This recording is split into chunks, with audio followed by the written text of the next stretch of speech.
a gente sendo bondoso com o Fortaleza, porque hoje o Fortaleza não passa nenhum tipo de confiança. A gente colocou que o Fortaleza faz mais 6 pontos até o final do turno. 6 pontos. Faltam 12 pontos a disputar. Não é então que a gente disse que o Fortaleza faz 6, é que o Fortaleza precisa fazer 6 para ter condição de retorno. Não é que eu digo que eu acredito que o Fortaleza vai fazer 6. Não, também acho que não. Eu até falei que não chega. Eu acho que precisa fazer 6 para se condicionar a uma disputa no retorno. Porque a partir do momento que o Fortaleza faz 6 ou 5 pontos, que é o que eu coloquei de máximo, você vai precisar por volta de 30 pontos no retorno, entendeu? Ou seja, fazer o dobro. E a gente não tá vendo nenhuma equipe fazer isso. Tá um campeonato onde tá tendo muita disputa. Então você vai ter que secar muitos adversários. Tipo assim, é muito carro parando, né? Que é naquela analogia da Fórmula 1 que a gente geralmente fala. Tem que ter muito carro parando mesmo. Por exemplo, um desses carros que estava parando era o Curitiba. O Curitiba estava 6 jogos sem ganhar. 2 empates e 4 derrotas. E o Fortaleza uma hora foi ganha, lá. né? Isso é uma lição, uma básica da zona de rebaixamento. Uma hora ganha. O Fortaleza, ele perdeu. E o próximo jogo é o Juventude. E o Curitiba tem time. Não, ele perdeu jogando bem. Ele perdeu para o Cuiabá. Ele empatou com o Juventude em casa, jogando muito mal. Perdeu para o Ceará, né? Que é o Ceará agora está ali a 1 ponto da zona do rebaixamento. Então, assim, o único jogo que o Fortaleza ganhou dos duelos diretos foi o América Mineiro. Ainda vai ter o Atlético Goianiense, mas os outros é Santos, é Bragantino fora de casa, e na próxima rodada é só o líder do campeonato que perdeu no jogo passado. O Palmeiras, possivelmente, Fred, no jogo da quarta-feira, é capaz dele poupar, porque ele já fez a vantagem contra o Cerro Porteño no jogo de ida. Isso. Imaginando que o Palmeiras corre o risco. A vitória do Atlético Paranaense foi terrível pro Fortaleza. Foi isso que a gente falou ontem, porque o jogo de domingo pressionou demais o Palmeiras. Assim, o Palmeiras, se ele empatar, ele pode perder a liderança. Porque se o Atlético Paranaense vencer, passaria o Palmeiras no número de vitórias. Então, assim, o empate já não garante a liderança para o Palmeiras diante do Fortaleza, por causa da derrota do Atlético. E aí nesse cenário, assim, de perspectiva muito baixa, vai ter esse duelo contra o Estudiantes na quinta-feira pela Libertadores, um duelo onde o Fortaleza, que já não é favorito, né, tem essa situação de que o torcedor ele vai olhar para esse jogo mais com muita desconfiança, até mesmo acho que garantir a classificação ele vai vibrar, mas sabe, o sentimento do torcedor do Fortaleza com as 2 derrotas que acabou acontecendo na Série A é de muito baque, entendeu? O cara não consegue nem se concentrar num jogo de Libertadores tão épico como é esse jogo de Libertadores, da maneira que deveria ser. Porque as 2 derrotas... Isso já mexido. Isso já tá mexido. Isso abala totalmente, sabe? O cara poderia até... Ele vai tentar até desligar, ele vai tentar ali se concentrar. Mas, sabe, situações de jogo e o favoritismo, como não é do Fortaleza, aí é aquela situação. Teria que sair muito da lógica para o cara viver um alívio, para ter uma esperança de possibilidade contra o Palmeiras. Então, esses próximos 2 jogos para o Fortaleza é muito complicado e o cenário pode ser muito preocupante para um jogo que é muito importante para o Fortaleza, que é o jogo de daqui a 10 dias, que é o clássico da Copa do Brasil, onde o Fortaleza abriu uma boa vantagem. Mas, se por acaso é eliminado da Libertadores, que na prática não é o favorito, e não vence, se perde para o Palmeiras, a desconfiança desse 2-0 que ele conseguiu abrir na Copa do Brasil vai muito pesado para o Fortaleza, principalmente se nesse duelo no clássico o Ceará já abre o placar no primeiro tempo, o torcedor já vai ficar, a gente não vai conseguir segurar. Então, o Fortaleza teve uma derrota no pior momento. Até mesmo se fosse um empate, já não seria bom, mas não seria tão desastroso como foi a derrota, novamente pelo contexto, como disse o roteiro foi inacreditável. O roteiro, eu até fiz uma piada ontem, né? O Fortaleza está se tornando já um roteiro clichê, quando você já sabe o que é que vai acontecer, né? Porque é um time que não segura mais resultado. Ontem foi muito duro. Agora, Cauê, eu queria perguntar o seguinte. Minhoca falou aí, Galhardo, Otero, Adrielson, né? A folha vai inchando. Né? Os comprometimentos vão ficando maiores. É hora de fazer isso, com 10 pontos em 15 rodadas. É hora de fazer um all-in. Será que o Fortaleza está onde está porque faltam jogadores como Galhardo, Otero e Adrielson? E aí eu faço uma pergunta, no sentido oposto. Eu sei que 10 pontos em 15 rodadas é sentença de rebaixamento. E a gente estaria rebaixando aqui boa parte dos times, né, com esse desenho. Eu faço a seguinte pergunta. Você olha para a tabela e vê o Atlético Goianiense 7 pontos acima. Você vê Juventude, Cuiabá, Goiás, times todos de um degrau abaixo de poder de investimento e qualidade técnica, o próprio Atlético Goianiense, você não acha tão impossível. Então, são dois prismas, né? Duas formas de olhar. Você olha para o seu próprio umbigo, para o seu desempenho, para a sua matemática terrível, né? Para os seus roteiros de rebaixamento, e você diz, porra, eu estou rebaixado. Eu preciso fazer o impossível, eu preciso fazer 30 pontos no segundo turno, eu preciso ser o time que eu não consigo mais ser. Ponto. E aí vem o anjinho, fica aqui e diz, mas Cuiabá é fraco, Juventude é fraco, Goiás fraco, Atlético Goianiense fraco. Se ganha do Atlético Goianiense daqui a 2 rodadas, já encosta. Será que não dá para chegar? E aí você vai investindo em jogador, investindo em jogador, investindo em jogador. O que fazer nesse momento? É um dilema. Detalhe, eu se estivesse na função de Marcelo Paes, eu aqui não estou preparado para responder, não. Tá? Eu tenho o ímpeto de ir pro all-in. Eu tenho o ímpeto de dizer, meu irmão, esse negócio de cair. Porque assim, você cair segurando o dinheiro, já foi também pro Fortaleza. Não é como foi aquele rebaixamento do América, quando contratou o próprio Anderson Moreira, alguns anos atrás, 2017, eu acho, né? 16, que o América disse assim, não vou mais investir, segura um pouquinho, né? Já trouxe Anderson Moreira e começou a preparar o acesso do ano que vem. Até o Fortaleza não dá isso. É outro perfil. Fortaleza não é um elenco barato, é isso. O elenco hoje já não é um elenco barato. Pô. Exato. Então não tem muito assim, eu tenho como segurar agora. Não tem como. Agora, eu acho que a reflexão tem que ir em que peças desse all-in você está indo. E como o Minhoca bem colocou, Otero é um all-in. Contratação é aquela coisa, não tem como você cravar 100% de alguma coisa, nem para bem, nem para mal. Mas é como se fosse quase que um termômetro que você tenta se aproximar dos 100% do 0%, vamos dizer assim. Porque tudo pode acontecer. Mas eu acho que essa de Otero, nesse termômetro, ele tende muito mais a cair para uma faixa de 50% para baixo do que de 50% para cima. Porque o Otero se transformou nos últimos anos simplesmente num jogador, um kicker. Um cara de bola parada, um cara de chute forte, que pega bem na bola e pronto. Mas na composição até do time do Fortaleza hoje em dia, no estilo de jogar do Fortaleza, fica até difícil você olhar assim e Otero se encaixando. Não é um jogador pelas características que ele tem, de que você, Vojvoda é um jogador que é o estilo de Vojvoda, que está presente no campo em todas as posições, é um cara multifacetário, não é. Então, essa de Otero, eu conto talvez já num cenário daquele desespero de eu preciso dar um sinal para minha torcida. Eu preciso pegar um medalhão, botar aí para, como se fosse, eu preciso dar uma resposta ao torcedor de que eu não estou de braços cruzados. Galhardo também tem um pouco disso, mas Galhardo pelo menos tem alguns números que, mais inclusive dos últimos anos de carreira do que propriamente do meio para trás, e pode entregar coisa. Pelo próprio Ceará fez alguma coisa, só que Galhardo também nos últimos anos, por mais que tenha melhorado seus números, mas é um jogador que talvez tenha se transformado em incógnita em qual posição realmente ele deva jogar. Porque ele saiu de ser aquele camisa 10 que colava no centroavante para hoje ser o cara que quer jogar de centroavante, ao mesmo tempo não é realmente aquele centroavante que você tem a convicção que seja um grande 9. Tem um excelente recorte no Inter. Mas e aí? E depois? Fora do país? E antes? Nessa posição. Então, o Galhardo que entregou alguma coisa no Inter como centroavante, talvez não seja o Galhardo que chegue para o Fortaleza e que o Fortaleza confie que vai dar uma guinada aí e resolver jogos que o Fortaleza precisa resolver.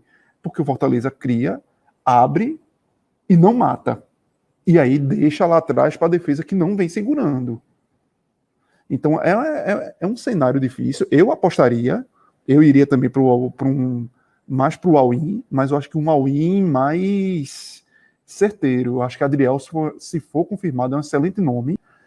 Também pelas características de Adriel, porque ele tem um pouco ali de Marcelo Benevenuto de ser um jogador rápido, de recomposição rápida. Então, é um jogador que acrescenta muito a Fortaleza. Precisa de um tempinho, né, para dar uma redatada.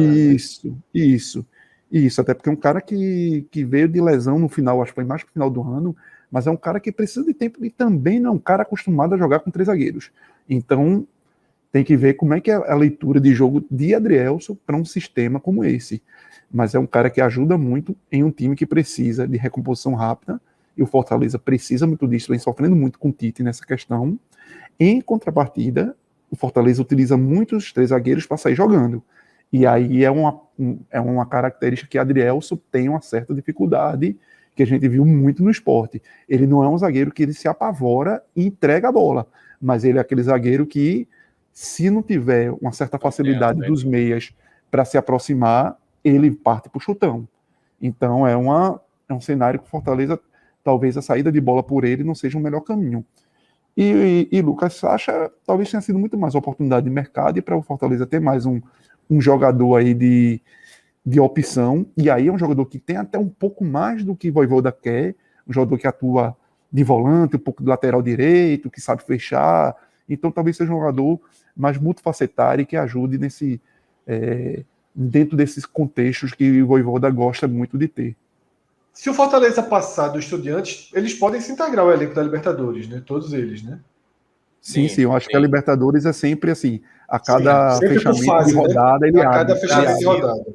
Isso. Todos os outros países aqui da América do Sul puderam colocar novos jogadores para as oitavas, tanto da Sul-Americana como da Libertadores. Só o Brasil que não, porque a janela do Brasil só vai abrir no dia 18. Então, quem passar para as quartas de final é que vai poder incluir novos jogadores, com exceção de quem estava livre no mercado, como, por exemplo, acho que o David que é do Fortaleza, que é aquele que era do Vitória, sem ser o David que era do Fortaleza, né, que foi pro Inter.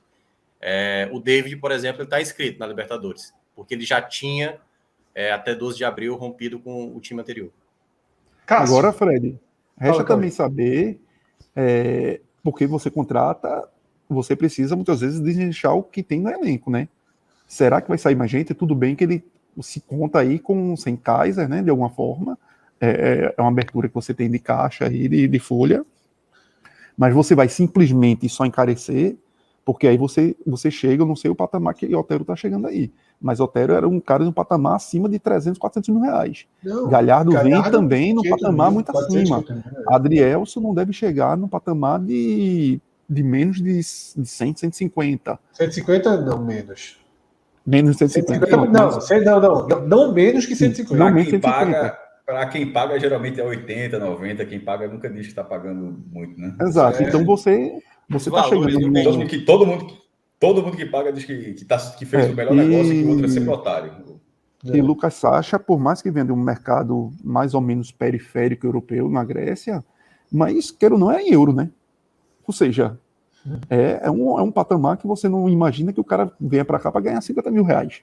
Então, no mínimo, nessas 4 contratações aí, o Fortaleza está encarecendo aí em no mínimo 1 milhão a folha. No mínimo.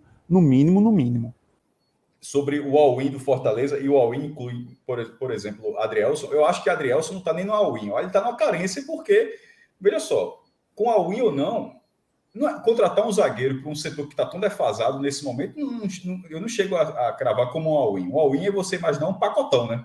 Uma reformulação do time principal. Mas, por exemplo, a contratação de Adrielson, para mim, não dá um cenário de all-in no Fortaleza. Você vai juntando as peças. Galhardo, Adrielson, aí Otero, aí tudo, de repente tá. Aí, como o Gauê falou, aumentou a folha em 1 milhão, é perto de um all-in.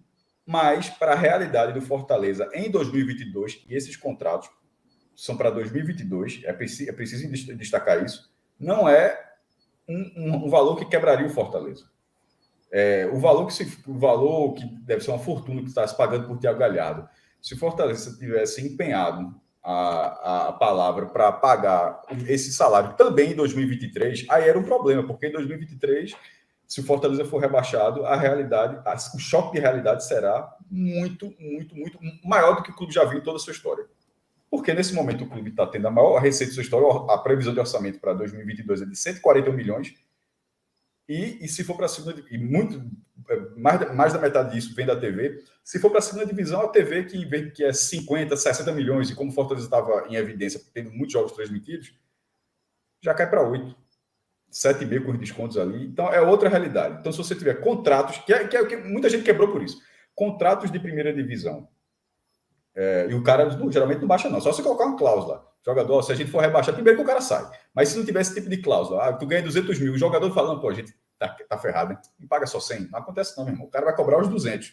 Sabe no esporte, sabe? Tá ganhando o salário que ele ganhava na primeira divisão. Eu perdi um jogador, eu pagava o esporte. O zagueiro estava importante, resolveu pagar. Um sacrifício gigantesco, mas com salário de primeira divisão.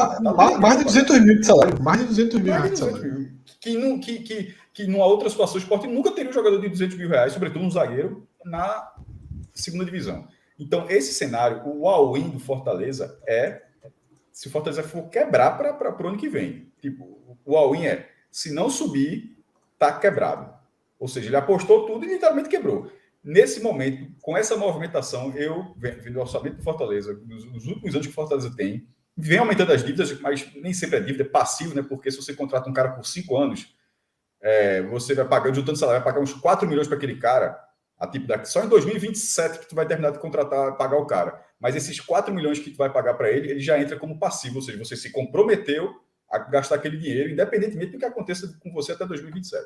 O Fortaleza tem algumas situações. Kaiser, por exemplo, foi contratado pagando dinheiro, não foi contrato de um ano, foi contrato longo. Esse é um problema. Por exemplo, muito mais do que Thiago Galhardo, que é um jogador caríssimo em 2022, mas é caro até 31 de dezembro. Renato Kaiser é caro em 1º de janeiro. Em 1º de janeiro, 1º de janeiro eu não sei onde é que vai estar o Fortaleza. Se o Fortaleza estiver na segunda divisão, Kaiser a gente fala, é uma bomba relógio para o Fortaleza desarmar. Claro que ele tentaria repassar para outro clube, vender, até porque é um jogador interessante que dá para arrumar o mercado, mas com o Fortaleza sendo rebaixado, um contrato como o de Renato Kaiser, esse é um problema. O de Galhardo não é um problema. O de Galhardo ele é uma fortuna agora, mas é agora no momento que o Fortaleza pode gastar. Agora, se você pensar em outras variáveis, tá muito difícil, de repente esse dinheiro pode fazer falta no que vem. Ou seja, ele não está se comprometendo, dívida, criando novas dívidas para 2022, mas ele está usando um recurso que poderia sobrar para 2022. Se fosse até porque a janela é curta, ela nem permite. Tinha algum momento que você contratava jogadores na reta final do campeonato. Há algum tempo já parou isso. E nesse momento agora são janelas, ou seja, não vai ter contratar o jogador faltando 5 rodadas. Não acontece esse tipo de coisa mais no Campeonato Brasileiro. Mas se fosse no limite ali, no último dia da janela, a janela nem abriu. Abriu a janela, está no último dia dela, ou seja, as rodadas vão correr, o Fortaleza continua apanhando. Aí no último dia da janela, o Fortaleza disse, traz 2 caras de 300 mil. Aí eu já acho que é um all-in. Porque, já estou considerando que o campeonato continua horrível até lá, e está no último dia, aquele desespero. Nesse momento, com 15 rodadas, faltando 23 rodadas, falta muito. A situação é delicadíssima. Subiu de 5 para 7 pontos, vulgo 3 rodadas. Fortaleza, como a gente falou antes com o Miel, Fortaleza já precisa de 3 rodadas, dando tudo certo para ele e tudo errado para os outros, para que ele saia da zona de rebaixamento, e isso não acontece. Como é que você sai? Você sai a longo prazo, você não sai em 3 rodadas. Você sai em 10 rodadas, porque essa margem você vai diluindo a longo prazo. Quando acontece em 3 rodadas, é uma cagada. Acontece na cagada, e muito azar do outro. Mas não é o normal para acontecer. Ou seja, a saída da zona de rebaixamento do Fortaleza numa situação normal já é a longo prazo. É muito difícil trabalhar o campeonato, mas o clube tem recurso. Ele teve recurso ao longo dos anos para chegar nesse momento. Ele não está fazendo o all-in, Fred. Até este momento não está fazendo o all-in. Mas ele está gastando recursos de 2022 que o orçamento já considerava, porque o orçamento ele considera, tá?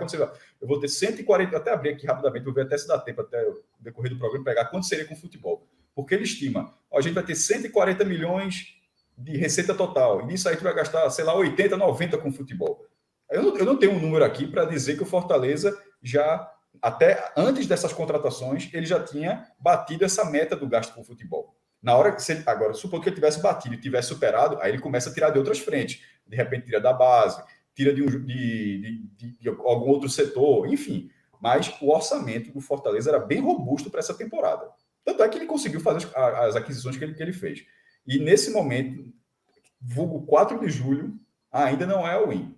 Mas vendo ali o limite, você está vendo a reta de chegada do all-in. Você já consegue ver ali são fichas altas do poker. Você vai usando aquelas fichas mais altas. Não colocou, mas quando pegou aquelas fichazinhas douradas, não estava usando aí. Pegou as douradas. Verde, azul, aí você pediu uma dourada aqui, chegou o croupier, aqui, ó, bota aqui, abriu a mala, botou 3 douradas aí na frente para apostar. Foda, a situação Eu acho que a situação muito delicada. Se não tivesse dinheiro. Porque ele poderia não ter dinheiro agora. Claro, não, claro. Veja, mas é porque são coisas diferentes, porque a gente está acostumado em situações onde o clube não tinha dinheiro. Onde o clube não tinha dinheiro. Era uma realidade. Ele fez aquisições.